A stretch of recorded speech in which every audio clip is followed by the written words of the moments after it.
अस्सलातु खैरुम मिनन नौम। आजान सुनते ही अमजद अपनी गहरी नींद से बेदार हुआ। उसने वुजू किया और सकीना के कमरे के करीब खड़े होकर उसने दरवाजे पर दस्तक दी। सकीना गहरी नींद में थी। बोली, क्या हुआ भाईजान, सोने दें, मैं थक गई हूँ। अमजद बोला, नमाज का वक्त है, उठ जाओ। सकीना पहले तो नींद के आलम में सोने पर इसरार करती रही, लेकिन बिल आखिर उसकी नींद ने भी जवाब दे दिया। बोली, भाई शुक्रिया, मैं सुस्त हूँ, पता तो है आपको। अमजद बोला, सुस्त नहीं, बहुत सुस्त हो। ये कहकर अमजद मस्जिद चला गया। बाजमात नमाज मुकम्मल करने के बाद वो घर लौटा तो उसने देखा कि बावर्ची खाने में सकीना खाना पका रही है। नमाज अदा करने के बाद सकीना बावर्ची खाने दाखिल हो गई और उसने अपने भाई के लिए नाश्ता बनाना शुरू कर दिया। अमजद ने उसे देखा, बोला, वाह। सकीना ने अंडे को फोड़ते हुए और उसके मवाद को फ्राई पैन जिसमें प्याज तल रहे थे पर फैलाते हुए कहा, आपने कल मेरी बात मानी, इसलिए इनाम तो बनता है। अमजद के चेहरे पर मामूली सी मुस्कुराहट ने जगह बना ली। सकीना ने फ्राई पैन पर मसाले डालते हुए अमजद से कहा, भाई आपको पसंद है ना अंडा खगीना, खास आपके लिए बना रही हूँ। अमजद बावर्ची खाने के करीब मौजूद डाइनिंग टेबल के साथ वाली कुर्सी पर बैठ गया। सकीना ने गूंदे हुए आटे के गोल पेड़े बनाने शुरू किए और फिर बेलन के जरिए उन्हें सीधी और गोल चपातियों की शक्ल देना शुरू किया और फिर बादजा एक दूसरे तवे पर उन्हें फेंक दिया। इस दौरान अमजद उसके साथ गुफ्तगू भी कर रहा था। उसने अमजद को सालन पेश किया और फिर हर रोटी को सेंक कर अमजद की प्लेट में गरम गरम रोटियां डालती रही। अमजद एक एक निवाले के साथ अपनी बहन की तारीफ करने लगा और उसके मुंह से बासाख्ता ये जुमला निकल गया, तुम्हारा शौहर तो बड़ा खुशकिस्मत होगा।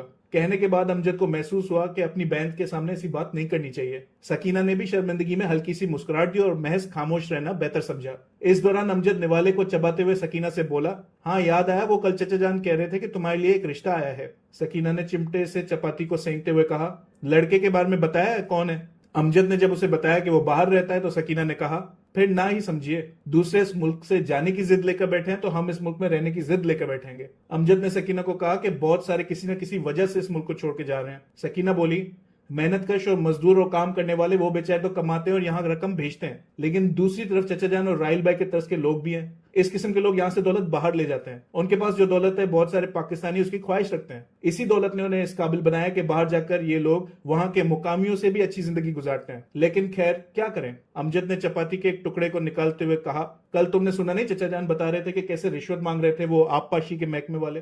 सकीना बोली, इस सब के बावजूद मैंने किसी पाकिस्तानी दौलतमंद को गरीब होते नहीं देखा। कोई बताए ऐसा दौलतमंद? होंगे तो बहुत कम होंगे, और वो भी अपनी हमाकत की वजह से या बहुत ज्यादा बुरी किस्मत की वजह से। अमजद बोला, फिर भी यार डर लगता है, हम खुशहाल हैं, कोई मसला नहीं, तो दूसरे जो किसी वजह से इस मुल्क को छोड़ रहे हैं उन पर कुछ कहने से डरता हूं। सकीना ने आखिरी चपाती प्लेट में दाखिल की और फिर गैस को बंद करके अमजद से बोली, कोई डरने की बात नहीं, आप बस बताएं कि मेरी सहेली और आपकी जहनी हमआंगी हो गई तो क्या आप हाँ करेंगे? अमजद बोला, देखेंगे, और फिर एक निवाले को चबाते चबाते सोचों में गुम हो गया। सकीना ने अमजद को देखा, बोली, क्या हुआ? अमजद बोला, तुम कह तो ऐसे रही हो जैसे मैं हाँ कहूंगा उसके घर वाले मान जाएंगे और वो लड़की भी बस मेरे हाँ के इंतजार में हो जैसे। और दूसरा, मुझे ये बताओ उसकी उम्र क्या है? सकीना बोली, भाई आप बस हाँ तो करे, वो मान जाएगी, मुझे पता है ना, वो मेरी सहेली है, वो आपको अच्छी तरह जानती है, बल्कि वो तो बचपन से आपको पसंद करती है। मुझे यह मालूम हुआ तभी तो बेताब हूं आप दोनों की शादी के लिए, वरना ऐसे ही किसी लड़की के बारे में आपसे क्यों कहती। अमजद फिर से ख्यालों की दुनिया में मगन हो गया। सकीना बोली, भाई कहाँ खो गए फिर से? अमजद बोला, उसके घर वालों को दूसरों को अजीब नहीं लगेगा? 20 साल छोटी है वो मुझसे। सकीना बोली, भाईजान आपकी दुल्हन आएगी तो वो मेरी उम्र क्यों नहीं चाहिए, और साथ साथ मेरी सहेली भी। अमजद बोला, क्यों भाई, ऐसा क्यों? सकीना बोली, भाई आपको तो मालूम है भाभी और ननद की सियासत बहुत बुरी होती है। अगर लड़की मेरी दोस्त होगी, मेरी हम उम्र होगी, तो वो मुझे समझेगी और मैं उसे समझूंगी। आप समझे ना, वरना फिर कल कोई और आ गई उम्र और ज़हन में मुझसे मुख्तलिफ तो मसला हो जाएगा ना। और दूसरा भाई, उम्र का ये फर्क अच्छी बात है, यकीन माने इसी में लुत्फ है। अमजद बोला, ये अजीब बात कर रही हो तुम। यहाँ मैंने कई खवातीन देखी जो अपनी पसंद से बहू लाती हैं, हत्ता कि लड़की के साथ उनकी अच्छी खासी दोस्ती हो जाती है, लेकिन सिर्फ शादी से पहले। लेकिन शादी के बाद वही औरतें सर पर हाथ रखकर बैठी होती है, कहती है, हाय हमारी किस्मत, बेटा हाथ से निकल गया। हम एक ड्रामाई मुआशरे में रहते हैं। औरतों की सियासत किसी उम्र, दोस्ती, इन सारी चीजों को नहीं देखती। और फिर अमजद मुस्कुराकर बोला, तुमसे लड़ना होगा तो वो लड़ेगी, और मुझसे भी, और वो भी किसी ठोस वजह के बगैर। उम्र का फर्क और दोस्ती वगैरह जाएंगे तेल लेने। सकीना बोली, भाई ना वो ऐसी है ना मैं, दूसरा उसकी ज़हनियत आप जैसी होगी तो वैसा क्यों करेगी? अमजद नाश्ता खा चुका था, लिहाजा वो वॉश बेसन के करीब गया और फिर अपने हाथ धोते हुए उसने कहा, देखते हैं, फिलहाल हुनूस दिल्ली दूरस्त। फिर तौलिए से हाथ पोंछते हुए बोला, मैं लाइब्रेरी में मुतालिया करने जा रहा हूं, मुझे खामोशी चाहिए। और फिर वो घर में ही मौजूद लाइब्रेरी जो उसके वालिद की लाइब्रेरी थी की तरफ जाने लगा कि इतने में सकीना ने पूछा, भाई अमजद ने पीछे मुड़कर कहा, मैंने कहा ना खामोशी। सकीना ने धीमे लहजे और मजाहिया अंदाज में कान पर हाथ रखते हुए कहा, सरकार चाय तो भेज दूं ना, या वो भी खामोशी में रुकावट बनेगी? अमजद हंसकर बोला, हाँ चाय जरूर लाना, लेकिन 2-3 प्यालियां हो, एकदम कड़क, और तीनों थर्मोस में भेजना। वो 2-3 घंटे के मुताले में मेरी साथी हैं ये चाय की प्यालियां। सकीना मुस्कुराई और मजीद धीमे लहजे में बोली, ठीक है भाईजान। अमजद बोला, क्या कहा? सकीना ने अपने अंगूठे और शहादत वाली उंगली के जरिए गोल दायरा बनाकर इशारा किया कि बिल्कुल ठीक। अमजद हंसने लगा। लाइब्रेरी में दाखिल होकर उसने अपने मुतल्ले की मेज के सामने आकर कुर्सी पर तशरीफ रखते हुए चारों तरफ देखा। लाइब्रेरी में मौजूद एक सोफे पर उसकी निगाह पड़ी। उस सोफे पर करीम साहब ने अमजद के सर पर हाथ रखा था जब वो यतीम हो गया था। अमजद ने गहरी सांस ली और फिर किताब खोलकर उसके मुतल्ले में मसरूफ हो गया। दूसरी जानिब करीम साहब अपने फर्जंद राहिल से गुफ्तगू में मसरूफ थे। फोन स्पीकर मोड पर था। करीम साहब के इस मुल्क से जाने के हवाले से गुफ्तगू हो रही थी। करीम साहब नाश्ता कर रहे थे, साथ साथ गुफ्तगू भी। राहिल बोला, अब्बाजान कितनी देर लगेगी आपको ये सब कुछ लपेटने में? राहिल का मकसद ये था कि कितनी देर लगेगी तमाम जायदाद और दौलत बेचकर इस रकम को समेटने में। करीम साहब बोले, बेटा मैं तो पिछले 1 साल से काम पर लगा हुआ हूं। जरे जमीन तो जल्द बिक गई, टोकन भी ले चुका हूं पार्टी से। अब बस सेल सर्टिफिकेट का इंतजार है। बाकी दूसरी प्रॉपर्टी और कारोबार को बेचते बेचते 1-2 महीने तो लग जाएंगे। राहिल बोला, वो अमजद की जायदाद से आपने चंद एराजी अपने नाम मुंतकिल की, उसका उसे इल्म है या? करीम साहब बोला, अभी तो वो लाइल्म है, बाद में पता नहीं क्या कहेगा, उसे बता दूंगा, तुम बेफिक्र रहो। राहिल ने फिर अपने वालिद को एक शख्स का नंबर दिया। बोला, अब्बू इनसे राब्ता कर लीजिएगा। करीम साहब ने कहा, ये कौन है? राहिल बोला कि ये उनकी मदद करेंगे बैरून मुल्क दौलत भेजने के लिए। इतनी भारी रकम बाहर मुंतकिल करना, उसे बैरूनी करेंसी में तब्दील करना, ये कोई बच्चों का खेल नहीं। करीम साहब बोले, काबिल एतमाद बंदा तो है ना? राहिल बोला, अब बेफिक्र रहे। राहिल जब अपने वालिद से बात कर चुका तो उसने गहरी सांस ली। ऐसे लग रहा था जैसे वो फोन पर जो बात कर रहा है सोच समझ कर रहा है। उसने अपनी बीवी से पानी लाने के लिए कहा। उसकी अहलिया ने पानी का गिलास पकड़ाते हुए कहा, तो सब ठीक हो जाएगा ना? राहिल बोला, उम्मीद तो यही है।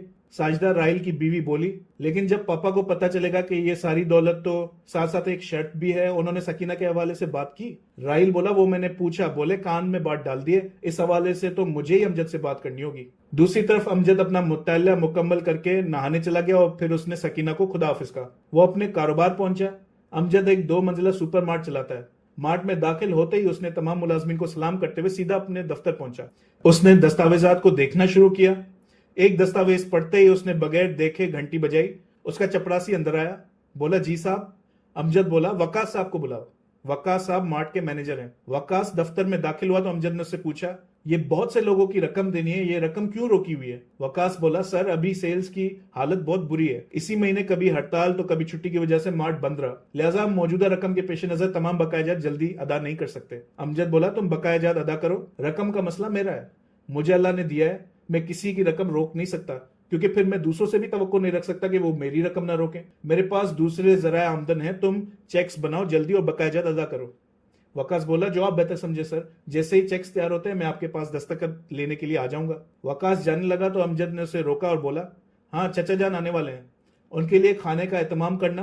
पिछली बार तुम लोगों ने चाय इस कदर देर से लाई थी कि फिर उन्होंने मेरी क्लास ली। बोले, कैसे मुलाजमीन रखे हैं तुमने, कोई रो भी नहीं तुम्हारा उन पर? वकास बोला, जी सर इस बार ऐसा नहीं होगा। अमजद वापस दस्तावेजात देखने लगा। आमदन, इखराजात, नए मुलाजमीन की तनख्वाहें, भर्तियां वगैरह वगैरह का मुआयना करने लगा। इतने में उसके दोस्त शफीक की फोन आई। उसने फोन रिसीव की। शफीक बोला, अस्सलाम वालेकुम भाईजान, तुम तो दोस्त को भूल गए हो यार। अमजद बोला, तुम भूलने वाली चीज नहीं, बताओ क्या बात है? शफीक बोला, देखा तुम भूल गए। अमजद बोला, क्या भूल गया भाई, जल्दी बताओ, मैं काम कर रहा हूं।